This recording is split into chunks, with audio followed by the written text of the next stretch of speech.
మేడ్చల్ జిల్లా నాగారం మున్సిపాలిటీ ఆవరణంలో కార్మికులు ధర్నా చేపట్టారు. కార్మికులపైన అధికారులు ఒత్తిడి ఆపాలని, 8 గంటల డ్యూటీ కంటే ఎక్కువ పనిచేస్తే ఓటీ ఇవ్వాలని, డ్రైవర్ గానే చూడాలని, వేతనాలతో పాటు 4 సెలవులు ఇవ్వాలని ఇలా పలు అంశాలపైన కార్మికులు సమ్మె చేపట్టారు.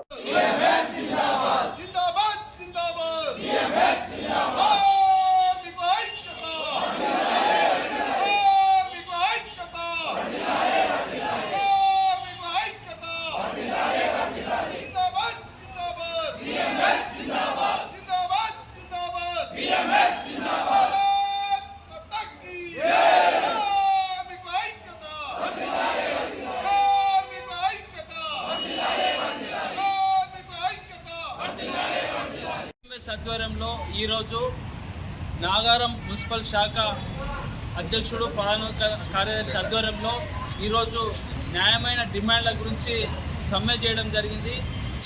పనులను పూర్తి ఆపేసి సమ్మె చేస్తే గౌరవ కమిషనర్ గారు, గౌరవ చైర్మన్, వైస్ చైర్మన్ గారు పిలిచి మీ న్యాయమైన డిమాండ్లను మ్యాక్సిమంగా పరిష్కరించడానికి ప్రయత్నం చేస్తామన్నారు. ఏదైతే మేము ఈ కార్మికుల పక్షాన ఏదైతే బిఎంఎస్ ఆధ్వర్యంలో న్యాయమైన డిమాండ్ ఏదైతే అడిగామో ప్రతి ఒక్కరికి ఇండివిజువల్గా వారి బ్యాంక్ అకౌంట్లో వేతనం వేయమని అడిగాము. ఎందుకంటే రేపటి రోజు మున్సిపల్ గ్రేటర్లో కలుస్తుంది. గ్రేటర్లో ఇండివిజువల్గా జీతం తీసుకుంటే గ్రేటర్లో పర్మనెంట్ అవుతారు, వాళ్ళకి మంచి వేతనం వస్తుంది, గవర్నమెంట్ సాలరీ వస్తుంది, గవర్నమెంట్ సిబ్బంది అవుతారని మేము కార్మికుల పక్షాన్ని అడిగితే ఇది మా పరిధిలో లేదు, మేము లెటర్ రాస్తాము, సిడిఎంఏకి లెటర్ రాస్తామని కమిషనర్ గారు ఇచ్చారు.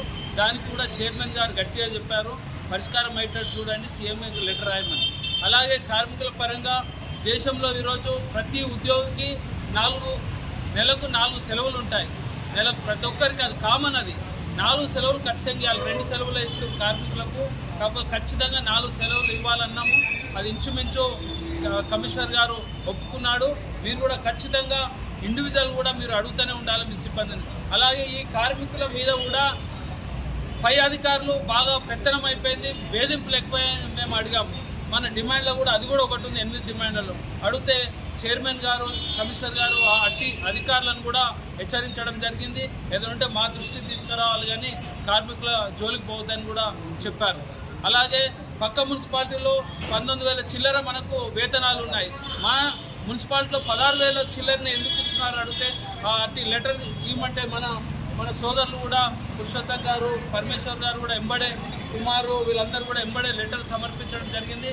దానికి అనుగుణంగా ఖచ్చితంగా మేము సిడిఎంఏకి లెటర్ రాసి ఇక్కడ కూడా వేతనం పెంచుతామని హామీ ఇవ్వడం జరిగింది. అలాగే ఇంకొక డిమాండు, ప్రతి ఒక్కరు 8 గంటలే, కార్మికులు కానీ ఉద్యోగులు కానీ ఎవరైనా 8 గంటలే చేయాలి ఉద్యోగం.